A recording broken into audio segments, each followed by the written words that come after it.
EU and Chinese leaders met for the first summit in 2 years on Friday. Brussels pressed Beijing for assurances that it will neither supply Russia with arms nor help Moscow circumvent Western sanctions imposed over its invasion of Ukraine.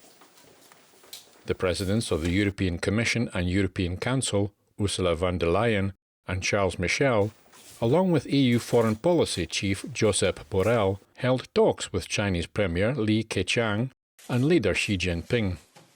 China renewed its criticism of Western sanctions against Russia. The Chinese premier told EU leaders that Beijing would push for peace in its own way in Ukraine. And Xi said he hoped the European Union can form its view of China independently. China has voiced concerns that European countries are taking hard-line foreign policy cues from the US. Beijing says it's not taking sides in the conflict, but it has declared a no-limits partnership with Russia and refuses to condemn the invasion. The EU has raised the possibility of penalties against Chinese companies that undermine measures taken against Russia. Over a quarter of China's global trade was with the bloc and the US last year, against less than 3% with Russia. China-EU relations were already strained before the Ukraine war.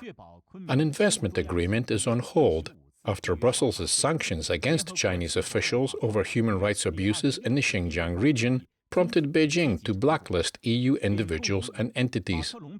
The European Union and China agreed that the war in Ukraine was threatening global security, Michel said after the talks.